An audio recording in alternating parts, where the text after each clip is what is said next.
Welcome back to Professor Gracie's Intermediate Algebra lecture. We are covering 10.1 from the Blitzer text, Introductory and Intermediate Algebra for college students. This section covers radical expressions and functions. So you can go ahead and read the objectives we'll be covering, and let's go ahead and get warmed up. So go ahead and pause the movie and warm it up. All right, let's see how you did. We were looking for a result of 5 because 5 times 5 is indeed 5 squared. Recall that when you are multiplying the same base, you add exponents. 3 plus 3 is 6, so x cubed times x cubed is x to the 6. When you are raising a power to a power, you multiply exponents. So y squared raised to the 8th power gives you y to the 16th. Part D, negative 16, the quantity squared, is positive 256. The negative was part of what was being squared, so it turned positive. Now in this case, the negative is outside the quantity being squared, so you'll have negative 256 as your result. Okay, absolute value of x equal to 3 means that x could take on a value of negative 3 or x could be 3. In roster notation, you would write the result like this. All right, and let's try this one out. We haven't technically learned about the square root function yet, but we have learned how to evaluate functions. So remember when we were learning about domain, one of the things that we learned was that you don't want to have a negative underneath a square root. So we'll just set up our values. And what is the smallest number we could start at? Good. X equal to 0, because anything less than 0 is going to give us a negative under the radical. So f evaluated at 0 is the square root of 0, which is 0. Good. So we get the ordered pair 0, 0. And then we'll go ahead and do 1. I'm looking for perfect squares underneath there. F of 1 is the square root of 1, which is indeed 1. So we get the ordered pair 1, 1. What should I try next? Awesome. 4 is the next perfect square. So if I evaluate f of 4, it's the square root of 4. 2 squared is 4, so I get a result of 2. So 4, 2 is our ordered pair. Let's do one more. We'll have a good shape of the graph after one more. So the next perfect square is, you got it, 9. So f of 9 is the square root of 9. Now 3 times 3 is 9, so that is the result, 3. So 9, 3 is your ordered pair.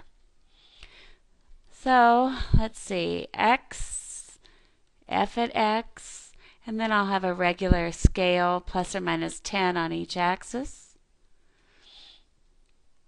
And then we had the ordered pair 0, 0, 1, 1, 1, 2, 3, 4, 2, and then 9, 3. So the graph is going to look something like this. And then it just increases very slowly. And we're all done. How'd you do? Awesome. All right. Moving right along. So our first definition is the definition of the principal square root. Right? So here we go. If a is a non-negative real number, right? Non-negative real number. The non-negative number b such that b squared is equal to a, which is denoted by b equals the square root of a, is the principal square root of a. So this is sort of a special case where you know that you have a positive number as the radicand. The expression underneath the radical is called the radicand.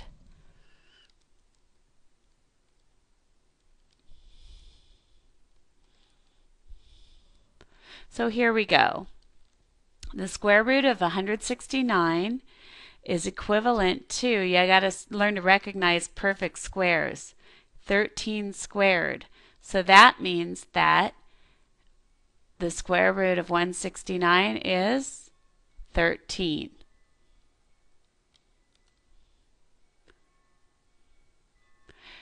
This guy is the square root of 0.2 squared, which is going to be 0.2. So basically, if you can write something as being squared, that ends up being your result. This guy is the square root of 7 over 8 squared. Can you guys see that? 7 squared is 49, 8 squared is 64. So this is going to be 7/8 as our end result. How are we doing? Okay? All right. Now part D, we have the square root. We can combine the 36 plus the 64 to get 100. So this is the square root of 10 squared, which will be 10. Okay, the next problem will hopefully prove to you that these two problems are not equivalent. Right? So here we go. This guy, we can evaluate this as the square root of 6 squared plus the square root of 8 squared, which is 6 plus 8, which is 14. So notice that you got different results because you have to do a different order of operations for these. Right? Okay, so next up, we'll talk about square root functions. I missed a space in here because each non-negative real number x has precisely one principal square root, which is the square root of x. There is a square root function defined by f of x is equal to the square root of x. The domain of this function we found was, remember, good, 0 to infinity. We can graph f at x equal to the square root of x by selecting non-negative real numbers for x, and it is easiest to pick, perfect, squares. So how is this different than the warm-up problem? No difference. So you already know how to graph the basic square root function. All right, so here we go. Let's find some function values. Right? So f of 1, wherever there's an x, we'll put in a 1. So f of 1 will be the square root of 6 plus 10. F of 1 is the square root of 16, which is, good, it is 4. So that is our end result. And wherever we saw an x, we put in a 1.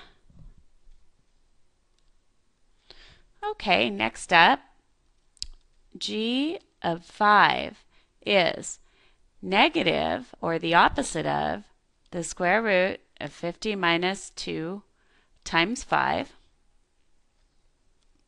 G of 5 is negative root 50 minus 10. So g of 5 is negative root 40. We can approximate by saying g of 5 is approximately negative. Now, when you do your calculator, your scientific calculator, you would hit the number and then the square root. So you would end up with approximately negative 6.32. So this one was an exact result. This one was rounded or approximate.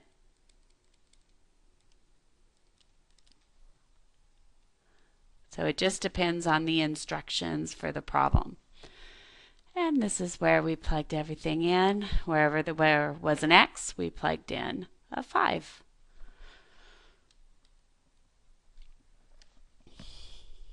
All right. Well, let's go ahead and find the domain of the function f at x equal to the square root of quantity 10x minus 7. So the way to do this is that 10x minus 7 must be greater than or equal to 0. So if I add 7 to both sides, I will get 10x must be greater than or equal to 7.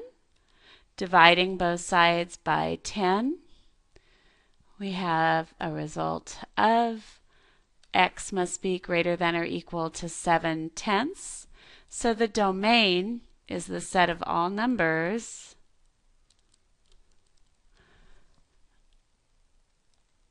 from 7/10, including 7/10, on to infinity.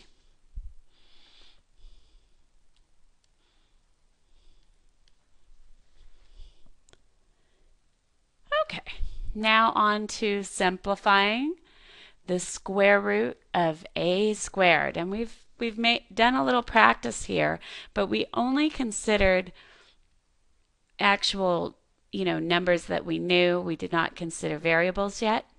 So for any real number a, the square root of a squared is equal to the absolute value of a.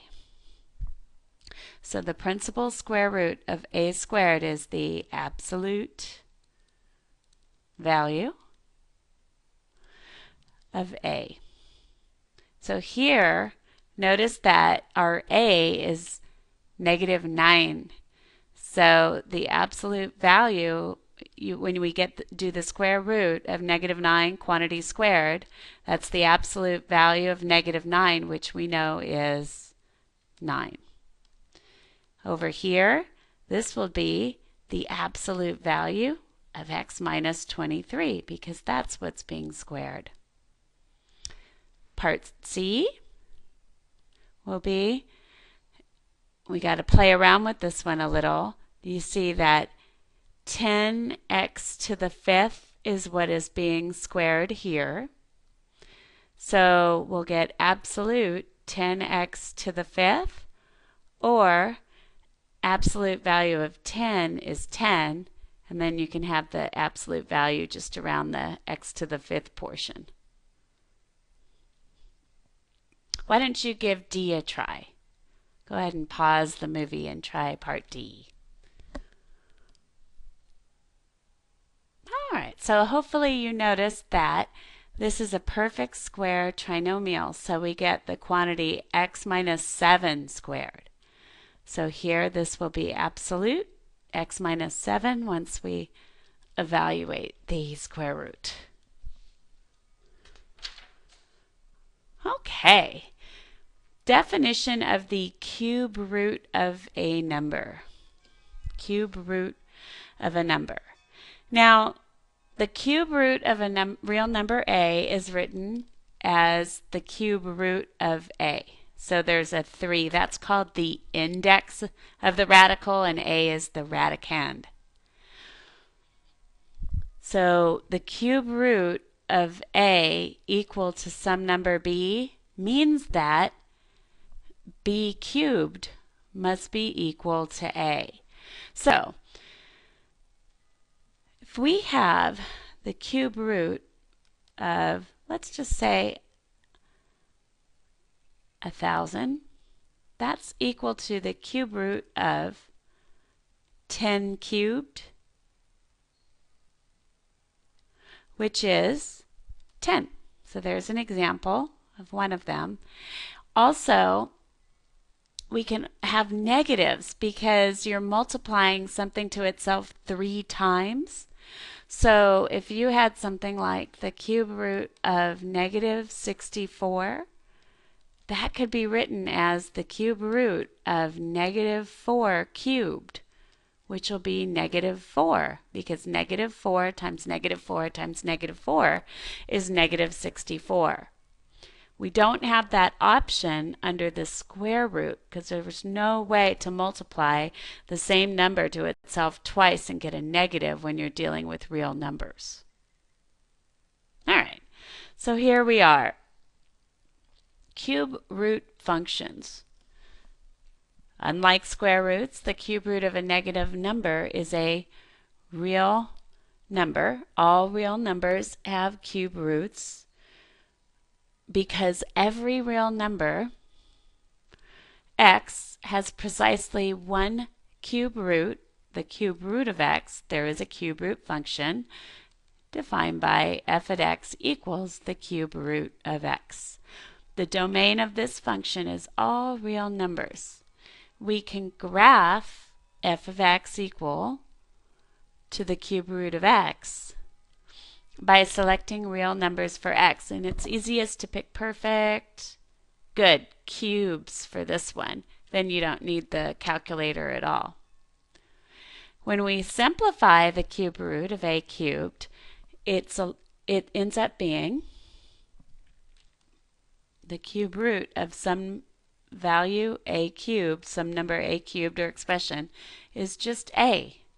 So the cube root of any expression is the cube root, of any expression cubed is that expression. So if you can write something as a perfect cube, you take out what's being cubed. Okay. So let's take a look at what we have here. Find the function value. Whoops. So here we are, f at 12.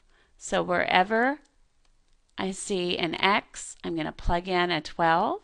So we get the cube root of 12 minus 20.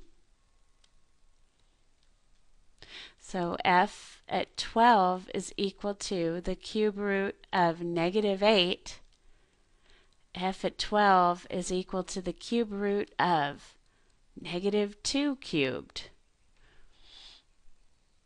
So this, in turn, what's being cubed? Good, negative 2. So f at 12 is negative 2.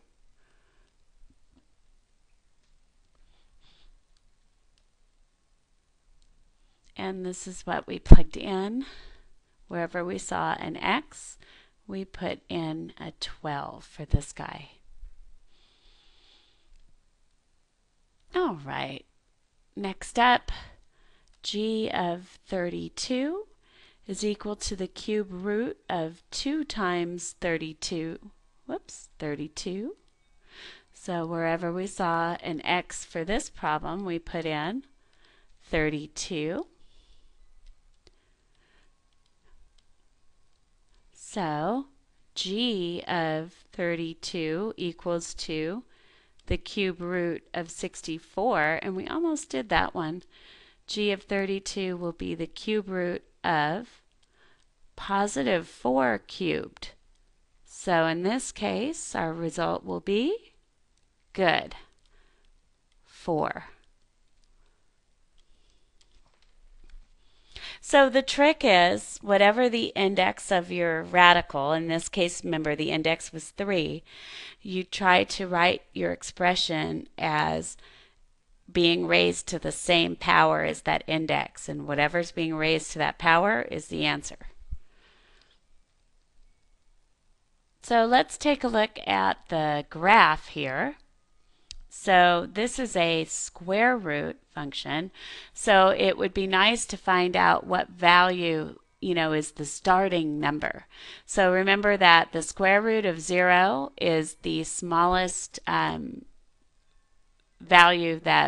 value we can get in the real number system. So if I plug in x is -1, do you see that yields a result of 0 under the radical?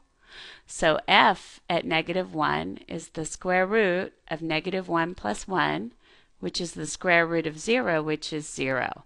So we get the ordered pair -1, 0. The next number for x that will yield a perfect square underneath is 0, because remember 1 squared is 1. So f at 0 will be the square root of 0 plus 1, which is the square root of 1, which is 1. So we get 0, 1 as our next ordered pair. What number should I pick for x next? Very good. If I pick 3, then I'll have the square root of 3 plus 1, which is the square root of 4, which is 2. So we get the ordered pair 3, 2. And then let's do one more. We'll have the shape of this graph after one more. So what's the next one I should pick? Awesome, 8. F of 8 will be the square root of 8 plus 1, which is the square root of 9, which is 3. So we get the ordered pair 8, 3. So again, just in case you're a little bit confused, these are the x values that we evaluated the function at. For each, we did 4 evaluations of this function. And so that's the x coordinate of the ordered pair. And then the function values we had defined, and they represent the y coordinates of the ordered pair. And actually here I should really have had this written. Instead of x comma y, I really should have put x comma f at x to be more proper. All right, so x comma f at x.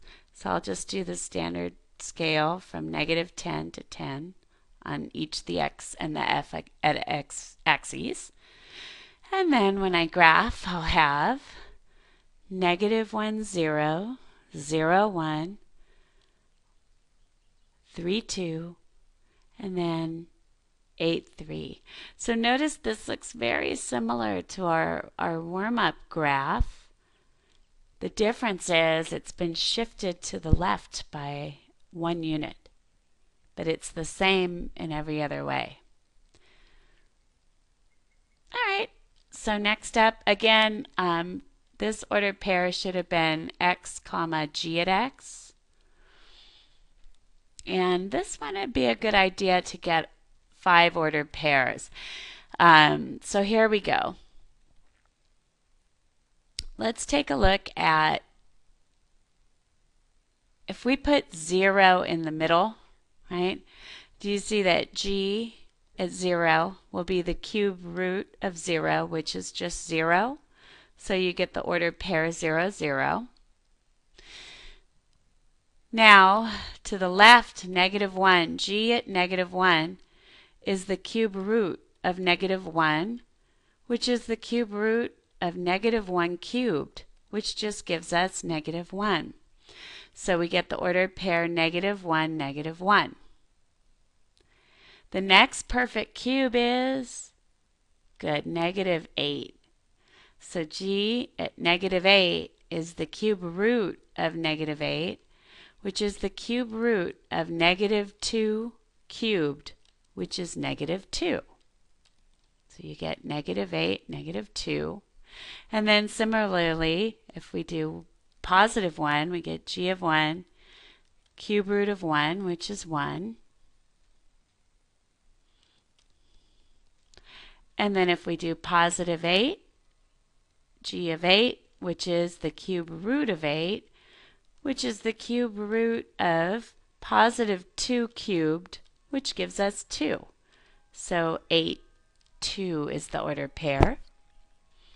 We can do our standard scale here. So here's x, here is g at x, 10, 10, negative 10, negative 10. And we'll have negative 8, negative 2, negative 1, negative 1, 0, 1, 1, and then 8, 2. So this graph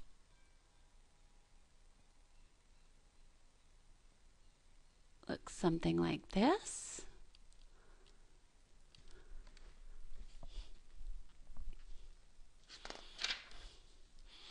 All right, so moving right along. Simplifying. So this is very, very general now. You're going to be dealing with many different indices. So as I was saying before, the trick is you want to match the index, right, of the radical, which to the power on the inside. So if n is even, you end up getting the nth root of a to the n is equal to the absolute value of a, because when you have like the square root or the fourth root, you're multiplying a to itself an even number of times, so there's no way when you're dealing with real numbers that you'll get a negative. So you got the absolute value of a as your result. If n is odd, the nth root of a to the n is just a, because it's possible to get a negative underneath the radical. So if you look at these guys, x is being raised to the sixth, 6 is even, so you end up getting the absolute value of x as your result. And this one, you have quantity 2x minus 1 to the fifth. It's the fifth root, so we'll just get 2x minus 1. We don't need the absolute value. And then here, this ends up giving us the absolute value of negative 2, but we know that number. We didn't know the other numbers, so we can finish evaluating this to be positive 2, since the absolute value of negative 2 is positive 2. Okay, so here's a little application. Police use the function f at x equals the square root of quantity 20 times x to estimate the speed of a car, f of x, so the output is speed, in miles per hour based on the length x in feet of its skid marks. So the skid marks are what's being put in, the independent variable. Upon sudden braking on a dry asphalt road, a motorist is involved in an accident. A police officer measures the car's skid marks to be 45 feet long. If the posted speed limit is 35 miles per hour, and the motorist tells the officer she was not speeding, should the officer believe her? Well, let's see what we have. So f at 45 is equal to the square root of 20 times 45.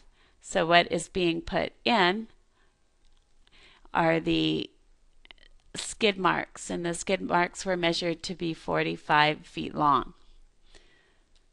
So f at 45 equals the square root. 20 times 45 is 900.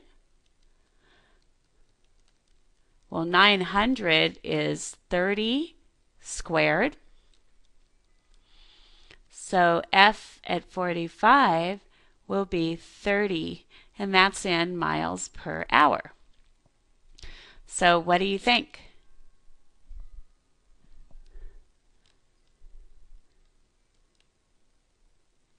Yes.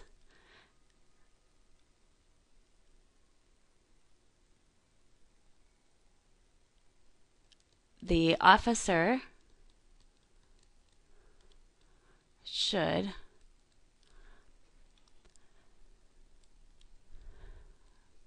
believe the motorist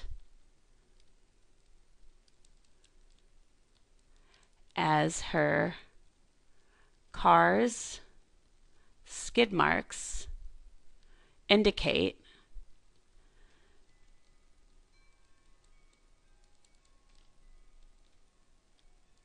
that she was traveling at a rate of 30 miles per hour, which is less than the posted speed limit.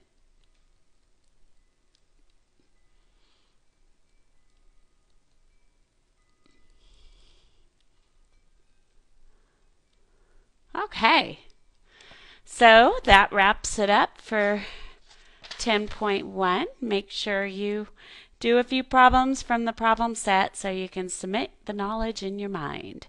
Have a fabulous day. See you soon.